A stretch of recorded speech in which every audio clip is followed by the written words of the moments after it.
నమస్తే, నేను మీ సతీష్. జగన్కు షాక్ ఇచ్చిన హైకోర్టు. మరి అధికారం కోల్పోయిన అక్కసుతో ఉన్న జగన్మోహన్ రెడ్డి రాష్ట్రంలో అలజడులు రేకెత్తించాలి, శాంతి భద్రతలకు విఘాతం కలిగించాలి, అశాంతిని సృష్టించాలి అనేటువంటి ఒక కుట్రపూరితమైనటువంటి ఆలోచనతో కులాల మధ్యన, మతాల మధ్యన, ప్రాంతాల మధ్యన విద్వేషాలు రెచ్చగొట్టి వాటి మధ్యన చిచ్చు పెట్టి ఏదో రకంగా శాంతి భద్రతలు దెబ్బతినేలా చేసి కూటమి ప్రభుత్వం పైన బురద చల్లాలి. ఇదిగో ఈ రకంగా కూటమి ప్రభుత్వం ఫెయిల్ అయింది అని చెప్పి ప్రజల్లోకి ఒక చర్చను తీసుకువెళ్ళాలి అని కొన్ని కుట్రలైతే గనక పన్నుతా ఉన్నారు. అందులో భాగంగా అనేక అంశాలు మనం చూసాం. ఇప్పటికే చూసుకున్నట్లయితే అటు ఏదైతే మెడికల్ కాలేజీల అంశం కావచ్చు, లేదంటే గనక అనేక అంశాల్లో ఏ రకంగా ఒక తప్పుడు ప్రచారాలను తేవటం, అలాగే ప్రాంతాల మధ్యన విద్వేషాలు రెచ్చగొట్టే విధంగా, అలాగే కులాల మధ్యన, మతాల మధ్యన చిచ్చు పెట్టేటువంటి కుట్రలు ఎలా ఎలా చేస్తూ వస్తున్నారు, ఏ రకంగా రెచ్చగొట్టేటువంటి ధోరణిలో వైఎస్ఆర్ కాంగ్రెస్ పార్టీ నాయకులు వ్యాఖ్యలు చేస్తూ వస్తున్నారు. ఇవన్నీ కూడా అందరికీ తెలిసిన అంశాలే. అయితే వీటిలో ఇంకొక ప్రధానమైనటువంటి అంశం ఏమిటి అంటే, మనం అదే డివైడ్ అండ్ రూల్ పాలసీలో జగన్మోహన్ రెడ్డి తీసుకున్నటువంటి మరొక కుట్ర ఏమిటి అంటే ఆకివీడు రామాలయం. మరి గత కొద్ది రోజులుగా ఒక వివాదం కింద దీన్ని చిత్రీకరించి వైసీపీ సోషల్ మీడియా కావచ్చు, లేదంటే జగన్మోహన్ రెడ్డి మోచేతి నీళ్లు తాగేలాగా ఆయనతో పాటు అంటకాగుతున్నటువంటి కొంతమంది మరి రాజకీయ పార్టీలు పెట్టుకున్నా ఉంటారు. ఆ పార్టీలకు ఊరు పేరు ఉండదు. వాళ్ళ కనీసం వార్డు మెంబర్లుగా గెలిచేటువంటి పరిస్థితులు కూడా ఉండవు. వాళ్ళ ద్వారా కోర్టులో పిటిషన్లు వేయించటాలు, అసలు ఆ ఆకివీడు రామాలయం అనేటువంటి అంశంలో కులాల మధ్యన చిచ్చు పెట్టేటువంటి కుట్రలు చేయటం, ఇవన్నీ మనం చూస్తూ ఉన్నాం. ఏదైతే ఏపీ డిప్యూటీ స్పీకర్గా ఉన్నటువంటి రఘురామకృష్ణరాజు గారు మరి మొదట అక్కడ రామాలయం ఉగాది రోజున అనుకుంటా అక్కడ రామాలయం దగ్గరికి వెళ్ళినప్పుడు అక్కడ జరిగినటువంటి ఒక సంఘటన, ఏ రకంగా మొత్తం అక్కడ పరిస్థితులన్నింటినీ కూడా, ఎందుకంటే ఆకివీడు అనేటువంటిది చాలా ప్రశాంతమైనటువంటి వాతావరణం. అలాంటి చోట ఒక అలజడులు రేకెత్తించి శాంతి భద్రతలు మొత్తం దెబ్బతినే విధంగా అక్కడ రెండు కులాల మధ్యన, రెండు వర్గాల మధ్యన ఒక ఘర్షణ వాతావరణం నెలకొనే విధంగా ఎలాగ ఉసిగొల్పుతూ ఉన్నారు. అక్కడ ఏదైతే కనుక దళిత క్రిస్టియన్లు కావచ్చు, లేదంటే అక్కడ ఉన్నటువంటి హిందువుల మధ్యన, ఈ రెండు వర్గాల మధ్యన కూడా చిచ్చు పెట్టే విధంగా వైఎస్ఆర్ కాంగ్రెస్ పార్టీ, లేదంటే కనుక న్యూట్రల్స్ ముసుగేసుకున్నటువంటి కొంతమంది, ఉదాహరణకు చెప్పాలి అంటే మాజీ ఎంపీ హర్ష కుమార్, ఐపీఎస్ అధికారి సునీల్ కుమార్, లేదంటే రిటైర్డ్ ఐఏఎస్ అధికారి విజయ్ కుమార్, లేదా జడా శ్రావణ్ కుమార్, ఇలాంటి వాళ్ళందరూ కూడా ఏ రకంగా ఈ ఆకివీడు రామాలయం అనే దానిపైన దాని చుట్టూ రాజకీయాన్ని తిప్పుతూ దాని ద్వారా లబ్ధి పొందాలి అనే విధంగా వ్యవహరిస్తూ ఉన్నారు. ఇది అందరికీ తెలిసిందే.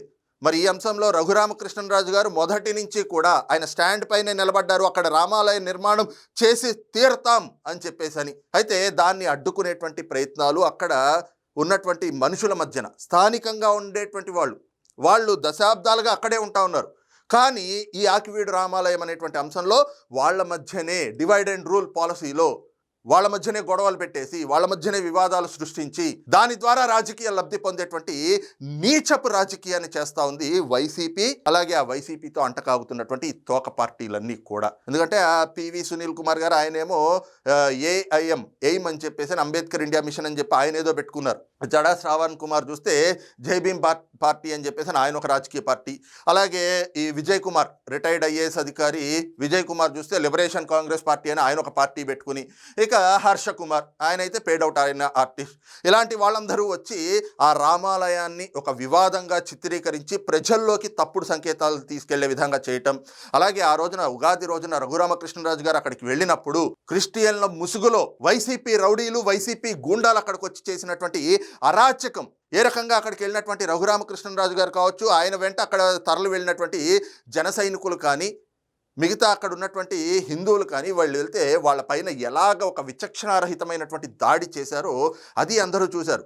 ఉదాహరణకు చెప్పాలి అంటే ఒక పెద్దటి వెదురుకర్ర లాంటివి తీసుకుని దానికి మేకులు కొట్టి, ఆ మేకులు పదునుగా ఎటువైపు అయితే ఉంటాయో వాటిని తీసుకుని అవతల వచ్చినటువంటి జన సైనికుల పైన, ఇతర వ్యక్తుల పైన కూడా దాడులు చేశారు. మేకులు దిగబడి ఒంట్లోంచి మనం చూసాం. ఆ గాయాలు చూస్తే నిజంగా చాలా బాధ వేసినటువంటి పరిస్థితి. ఇంత విచక్షణారహితంగా మీ రాజకీయం కోసం, మీ రాజకీయ లబ్ధి కోసం ఒక మతపరమైనటువంటి అంశాన్ని, ఒక దేవాలయాన్ని, దేవుళ్ళని తీసుకొచ్చి దాన్ని రాజకీయానికి వాడుకుంటారా? ఇంతకంటే నీచం ఉంటుందా అనేటువంటి భావన కలిగే విధంగా అక్కడికి వచ్చిన ఆ వైసీపీ గూండాలు, వైసీపీ రౌడీలు వ్యవహరించారు. అయితే ఆ తర్వాత దానిపైన ఇదే వైసీపీకి తోక పార్టీలుగా ఉన్నటువంటి వీళ్ళందరూ కూడా న్యాయస్థానంలో పిటిషన్లు వేసుకుంటూ వచ్చారు.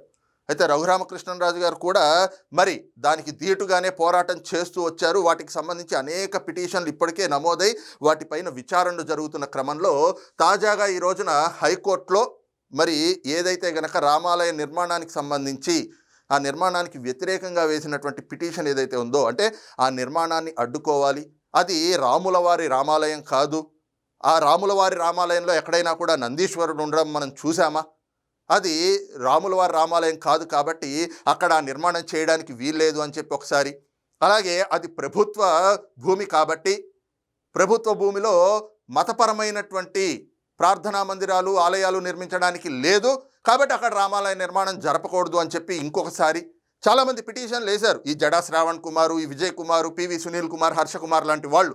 అయితే ఏదైతే ఆకివీడు రామాలయానికి వ్యతిరేకంగా దాఖలైనటువంటి పిటిషన్లు ఏవైతే ఉన్నాయో అవి ఈ రోజున హైకోర్టు బెంచ్ ముందర విచారణకు వచ్చినాయి. విచారణకు వచ్చినటువంటి క్రమంలో పూర్తిగా వాటన్నిటినీ కూడా పరిశీలించిన న్యాయస్థానం ఆ పిటిషన్లు కావచ్చు, వాటికి కౌంటర్గా దాఖలైనటువంటి పిటిషన్లు కావచ్చు, ఆ రెండింటినీ పరిశీలించి ఆ పిటిషన్లను కొట్టివేసింది. కొట్టివేసేటువంటి సమయంలో న్యాయస్థానం ఇచ్చినటువంటి ఆ తీర్పు కానీ వాళ్ళు చేసినటువంటి వ్యాఖ్యలు కానీ చాలా ఆసక్తికరంగా ఉన్నాయి. ఎందుకు అంటే వాస్తవానికి రఘురామకృష్ణరాజు గారు చెప్పినట్లుగా ఆకివీడు రామాలయం అదేమి ఇవాళ్ళో ఓ 10 ఏళ్ల క్రితమో 5 ఏళ్ల క్రితమో అక్కడ పుట్టుకొచ్చినటువంటి రామాలయం కాదు. ఇది అధికారిక రికార్డుల ప్రకారమే 1932 నుంచి అక్కడ ఆలయం అనేటువంటిది ఉంది. అయితే ప్రస్తుతం అది శిథిలాస్థితికి వచ్చింది, అది ముట్టుకుంటే కూలిపోయేలా ఉంది. కాబట్టి అక్కడ దాని నిర్మాణం చేపట్టాలి అని చెప్పి రఘురామకృష్ణరాజు గారు అక్కడ స్థానికంగా ఉండేటువంటి వ్యక్తి కాబట్టి ఆయన ఉండి నియోజకవర్గం నుంచి ప్రాతినిధ్యం వహిస్తూ ఉన్నారు. కాబట్టి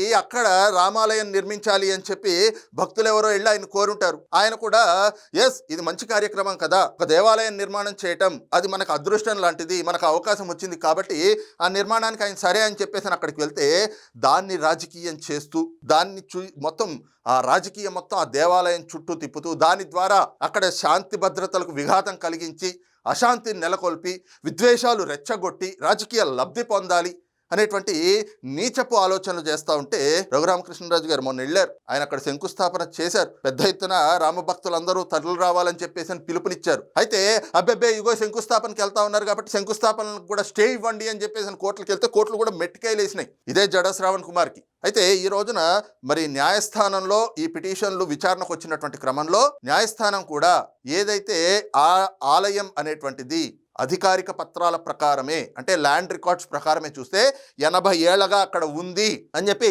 న్యాయస్థానం కూడా గుర్తించింది. మీరేమో లేదు అది అసలు ఏది దేవాలయానికి సంబంధించినటువంటి భూమి కాదు, అది ప్రభుత్వ భూమి కాబట్టి అక్కడ నిర్మాణం చేపట్టకుండా ఆదేశాలు ఇవ్వండి అని చెప్పి హైకోర్టుకి వెళ్ళి పిటిషన్లు వేసి ఆ దేవాలయ నిర్మాణాన్ని అడ్డుకోవాలి అని చూస్తే న్యాయస్థానం కూడా ఈ రోజున కొట్టేసింది.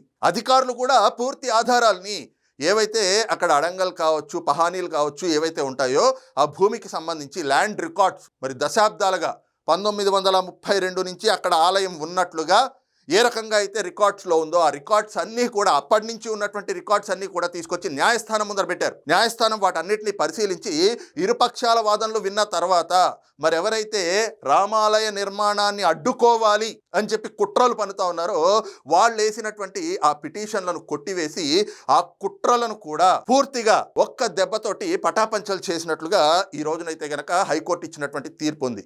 అయితే రఘురామకృష్ణరాజు గారు ఇప్పటికే మనం చూస్తే చెప్పాను ఇందాకే అక్కడ రాములవారి ఆలయాన్ని నిర్మించి తీరుతాం అని చెప్పి ఆయన శపథం చేశారు. దానికి తగ్గట్లుగానే మొన్న శంకుస్థాపన కూడా జరిగింది. దాదాపు ₹1 కోటి వ్యయంతో ఆలయ నిర్మాణాన్ని కూడా చేపట్టబోతా ఉన్నారు. దానికి సంబంధించినటువంటి ఒక నమూనా లాంటిది ఆకివీడు రామాలయ వివాదంలో మరొకసారి జగన్ అండ్ బ్యాచ్ హైకోర్టుకి వెళ్ళి అడ్డంకులు సృష్టిద్దామని చూస్తే న్యాయస్థానం కూడా మొట్టికాయలేసి ఒక షాకింగ్ తీర్పునైతే కనుక ఇచ్చింది. ఈ పరిణామం జగన్కి ఆయన తోక బ్యాచ్కి కూడా ఒక ఊహించని షాక్గానే పరిణమించబోతా ఉంది అన్నటువంటి అభిప్రాయాలు కూడా రాజకీయ పరిశీలకుల నుంచి వ్యక్తమవుతా ఉంది. మరి ఈ అంశంపైన మీ అభిప్రాయం ఏమిటనేటువంటిది కింద కామెంట్ సెక్షన్లో మెన్షన్ చేయండి. Thank you.